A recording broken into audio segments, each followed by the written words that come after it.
This is the story of Morgan Geyser, one of the two girls involved in the 2014 SlenderMan stabbing in Waukesha, Wisconsin. In 2014, three 12-year-old girls in Waukesha, a suburban city in Wisconsin, were finishing 6th grade and planning what seemed like an ordinary sleepover. Their names were Anissa Wire, Morgan Geyser, and their classmate and friend, Peyton Bella Leutner. The girls shared the same kinds of interests many kids had at that time. Among those stories was a fictional horror character known as Slender Man, a faceless, supernatural figure that had grown into a full internet mythos through forums and creepypasta stories.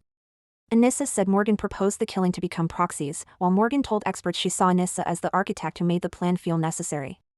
According to statements later given to investigators, each girl framed the other as more responsible for the idea. Morgan and Anissa walked away, leaving their seriously injured friend alone in the woods, believing she would die there. Despite being stabbed 19 times, Peyton did not give up. She managed to drag herself out of the woods and onto a nearby bike path, where she was discovered by a passing cyclist who called 911. First responders rushed her to the hospital, where doctors later said that some of the wounds had come within millimeters of killing her. She required emergency surgery and spent days in the hospital recovering from both life-threatening injuries and severe trauma.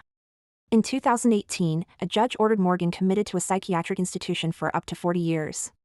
She was sent to Winnebago Mental Health Institute in Wisconsin, with a maximum term that could keep her there until about age 53, depending on reviews of her progress and risk. Anissa took a different legal path, pleading guilty to a lesser charge of being a party to the crime. She was also found not guilty by reason of mental disease or defect and was committed for up to 25 years in a mental health institution. In November 2025, Morgan Geyser made headlines again. Authorities reported that she had cut off her Department of Corrections electronic monitoring bracelet and left her group home one Saturday night. Police said they were notified the following morning that she was missing, sparking a search and public safety alert.